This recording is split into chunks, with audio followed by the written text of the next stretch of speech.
राधे राधे दोस्तों। आज की कहानी बहुत ही मजेदार होने वाली है। प्लीज कहानी को पूरा जरूर सुने। एक समय की बात है। एक गांव में बहुत ही गुणी विद्वान रहता था।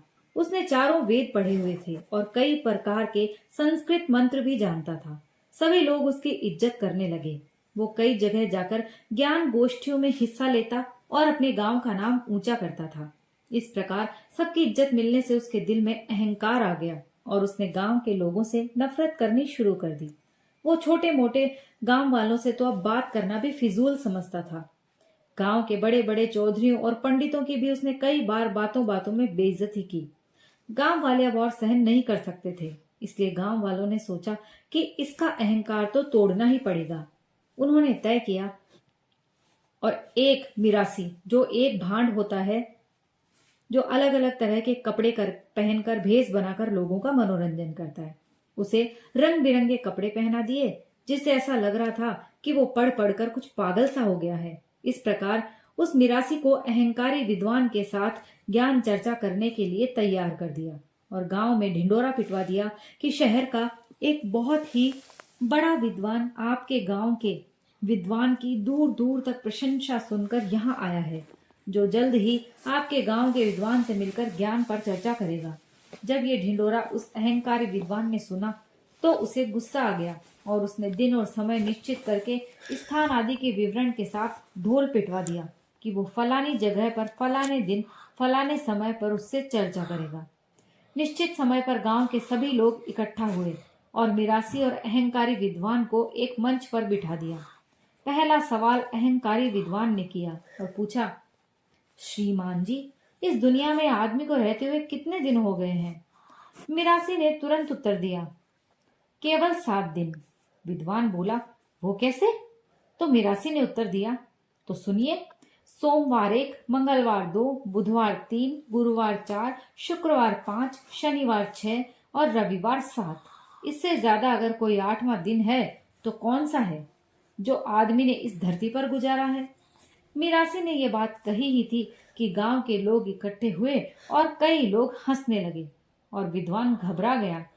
फिर कुछ देर चुप रहने के बाद विद्वान ने मिरासी से पूछा, ये बताओ, धरती का केंद्र कहाँ है? मिरासी तुरंत बोला, वो तो इसी जगह है जहां हम बैठे हैं। विद्वान कहने लगा, ये कैसे हो सकता है? मिरासी ने कहा, लो, एक रस्सी ले आओ और नाप लो। उत्तर दक्षिण पूर्व पश्चिम सभी दिशाएं बराबर ही हैं, कोई फर्क तो है ही नहीं। हम इस वक्त धरती के केंद्र पर हैं। लोग फिर हंसने लगे तो विद्वान चुप हो गया। कुछ देर चुप रहने के बाद विद्वान ने पूछा, समुद्र का पानी कितना मण है? मिरासी ने कहा, हे पंडित जी, मेरी बात सुनो। अब तक किसी ने इसे तोला नहीं और ना ही तोला जा सकता है। एक बात जरूर है, वो ये कि अगर आप एक काम कर सको कि पानी की लहरें और तूफान वगैरह रोक दो तो मैं तोल सकता हूँ, क्योंकि जब भी तोलने लगते हैं तूफान और लहरों वाला पानी हिल जाता है और तोला नहीं जा सकता। अब विद्वान से तूफान कैसे रोके जाए? वो फिर घबरा गया और सोचने लगा, किस मूर्ख के पल्ले पड़ गया, ये तो झट ही निकला, कोई ज्ञान की बात तो करता ही नहीं है, नहीं तो हरा ही देता। विद्वान ने कुछ और हिम्मत की और उस नकली विद्वान से फिर पूछने लगा, यहाँ से स्वर्ग कितनी दूर है? अब तो विद्वान को यकीन हो गया था कि ये कुछ भी नहीं बता सकेगा और वो जीत जाएगा, पर मिरासी ने तुरंत कहा, जी, मैं जरा सोच लूं।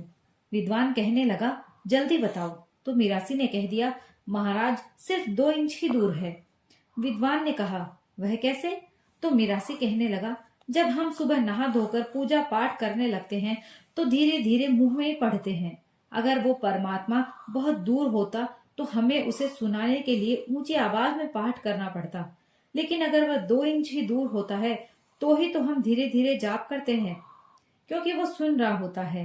अब तो विद्वान बहुत शर्मिंदा हुआ, क्योंकि ये दलील ना तो किसी ग्रंथ में थी और ना ही किसी और ने बताई थी। वो महसूस कर रहा था कि वो मूर्खों में ही आ फंसा है।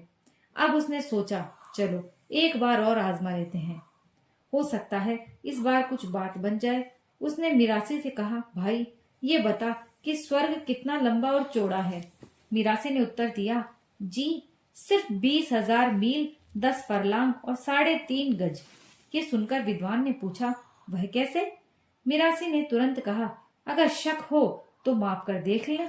मैंने तो लंबाई चौड़ाई मिलाकर ही बताई है। ये सुनकर जो अपने विद्वान होने पर घमंड में चूर था, अपना मजाक उड़ता देखकर उठ खड़ा हुआ और कहने लगा, इस विद्वान का तो मैं जरूर दास हूँ, पर किसी और का नहीं, क्योंकि ये विद्वान असली विद्वान नहीं है। असली विद्वान का तो मैं गुरु ही हूँ। इसके बाद वो बैठा ही नहीं, लोग तालियां बजाते रहे, हंसते रहे, पर वो ये जपता हुआ चल दिया, विद्वान का मैं गुरु हूँ, अज्ञानी का दास। दोस्तों, ये कहानी यहीं समाप्त होती है। अगर आपको पसंद आई हो तो प्लीज लाइक और शेयर कीजिए, और अगर आप मेरे चैनल पर नए हैं तो प्लीज चैनल को सब्सक्राइब कर लीजिए। कहानी सुनने के लिए आप सभी का बहुत बहुत धन्यवाद।